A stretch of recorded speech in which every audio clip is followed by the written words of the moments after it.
पिछले 10 दिनों से देश में एक नाम हर ओर सुनाई दे रहा है और वो नाम है विकास दुबे। उत्तर प्रदेश के कानपुर का रहने वाला ये विकास दुबे अपने आपराधिक कारनामों की वजह से मीडिया में छाया हुआ था। दरअसल 2 जुलाई रात उत्तर प्रदेश में कानपुर के बिठूर इलाके में विकास दुबे ने यूपी पुलिस के 8 जवानों की हत्या कर हर किसी को झकझोर दिया, जिसके बाद प्रदेश की राजनीति में सियासी रोटी सेकने का काम शुरू हो गया। विपक्षी पार्टियां अपनी घटिया मानसिकता दिखाते हुए योगी सरकार को रोगी सरकार और उत्तर प्रदेश को हत्या प्रदेश जैसे नाम देकर बदनाम करने की कोशिश करने लगी। लेकिन ये लोग ये जानना भूल जाते हैं कि मर्डर, अपहरण, फिरौती, लूटपाट के 60 से ज्यादा संगीन मामलों का आरोपी ये विकास दुबे है कौन और उसका आपराधिक और राजनीतिक इतिहास क्या है। इसके अलावा एक अहम सवाल ये भी है कि विकास दुबे को 30 सालों से राजनीतिक संरक्षण देने का काम किस पार्टी के नेताओं ने किया है। लेकिन आज हम विकास दुबे के हर रहस्य से पर्दा हटाएंगे। दरअसल विकास दुबे पहली बार चर्चा में 2001 में आता है, जब विकास दुबे ने भाजपा सरकार के राज्य मंत्री संतोष शुक्ला को थाने के अंदर घुसकर गोलियों से भून डाला था। इसके बाद बसपा के शासनकाल के दौरान विकास दुबे ने हर शहर में आपराधिक गतिविधियों को अंजाम दिया। बसपा के बाद जब समाजवादी पार्टी की सरकार आई तो उसमें भी वह किसी न किसी सत्ताधारी नेता के संपर्क में रहा और अपने काम को लगातार आगे बढ़ाता रहा। दरअसल विकास दुबे शुरुआत में इन भेड़िए नेताओं का छोटा मोटा काम करता था, लेकिन धीरे धीरे उसने लखनऊ में बैठी सरकार तक अपनी पहुंच बना ली, जिसकी वजह से वो भाजपा नेता की हत्या करने के बावजूद सपा और बसपा सरकार में बचा रहा। लेकिन जब प्रदेश में योगी आदित्यनाथ की सरकार आई तो उसके सारे मंसूबे फेल हो गए और बच बचा के घूमने लगा। लेकिन इस बीच जब 3 जुलाई को उसके घर में छुपे होने की खबर मिली तो पुलिस बल उसे गिरफ्तार करने पहुंची। तो वहां पहले से ही घात लगाए बैठे विकास दुबे और साथियों ने पुलिस पर जानलेवा हमला बोल दिया। इस घटना के तुरंत बाद सीएम योगी जी ने विकास दुबे के मामले को सीधा खत्म करने का आदेश दे दिया, जिसके बाद पुलिस के आला अधिकारी तभी से घटनास्थल पर ही कैंप करते रहे और पूरे प्रदेश में उसकी खोजबीन कर रहे थे, जिसका नतीजा ये हुआ कि 6 दिन के अंदर विकास दुबे को उज्जैन से गिरफ्तार कर यूपी लाया गया। लेकिन इस बीच 10 जुलाई को सुबह बारिश में गाड़ी के बैरिकेड से टकराने के बाद विकास दुबे ने मौके का फायदा उठाकर भागने की कोशिश की, जिसके बाद वह एनकाउंटर में मारा गया।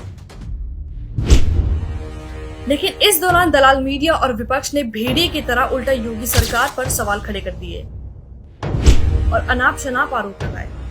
कांग्रेस ने तो निजता की सारी हदें पार करते हुए इस मुद्दे को जातिगत मुद्दा तक बना दिया।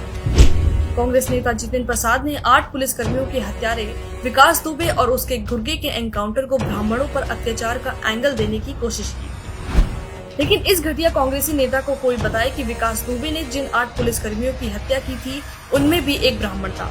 विकास दुबे ने अपने जीवन में जितनी हत्याएं की उसमें भी कई लोग ब्राह्मण ही थे। दरअसल कांग्रेस में दोगलेपन की इंतहा इस कदर है कि पहले ये लोग भाजपा को दलित विरोधी और ब्राह्मणों और सवर्णों की पार्टी बताते थे। जब इनका ये प्रोपेगेंडा नहीं चला तो ये भाजपा को ब्राह्मण विरोधी पार्टी बताने लगे हैं। बिकाऊ मीडिया के कुछ एजेंटों ने तो इस मामले में दोगलेपन की हद पार कर दी। इन्होंने पहले विकास दुबे की गिरफ्तारी न होने पर सवाल उठाए, फिर जब गिरफ्तारी हुई तो ये कहने लगे कि विकास दुबे ने पुलिस के साथ साठगांठ कर ली है। विकास दुबे अब जेल से ही अपना राज चलाएगा। यूपी में जेल ही माफियाओं का अड्डा है। और अब जब विकास दुबे का एनकाउंटर हो गया तो ये दोगले कहने लगे कि विकास दुबे बड़े पुलिस अधिकारियों और नेताओं का राज जानता है, इसलिए पुलिस ने उसका एनकाउंटर कर दिया। खैर, इन कांग्रेसी चमचों और दलाल पत्रकारों की छटपटाहट का कारण इनकी मालकिन प्रियंका वाड्रा है। दरअसल पिंकी दीदी का वो सरकारी बंगला जिस पर वर्षों से वो कब्जा जमाए बैठी थी, अब वो हाथ से चला गया तो पिंकी दीदी के पसीने छूट गए। इसलिए अपनी मालकिन की वफादारी में ये चमचे सरकार को घेरने में लगे हुए हैं।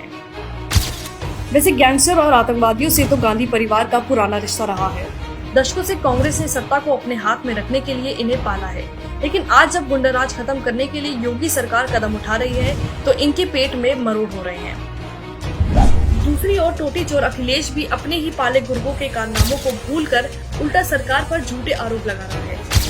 टोटी चोर ने तो राजनीति की सारी सीमाएं तोड़ते हुए शहीद हुए जवानों का मजाक तक उड़ा दिया।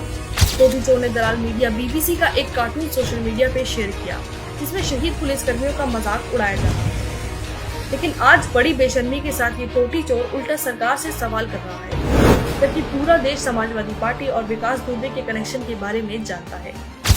हत्यारे विकास दुबे की पत्नी ऋचा दुबे को समाजवादी पार्टी की आजीवन सदस्यता देने वाले इस चोटी चोर ने 2015 में विकास की पत्नी को जिला पंचायत सदस्य का चुनाव तक जिताया था। क्योंकि अब जब इनके कुकर्मों की वजह से सत्ता इनके हाथ से चली गई है, तो ये लोग आज विकास दुबे के मुद्दे पर घटिया राजनीति करने पर उतर आए हैं। जिस प्रकार लाश पर गिद्धों का झुंड बोटियां नोचने के लिए टूट पड़ता है, ठीक उसी प्रकार ये राजनीतिक गिद्ध और बिकाऊ पत्रकार इस मुद्दे पर राजनीति कर रहे हैं।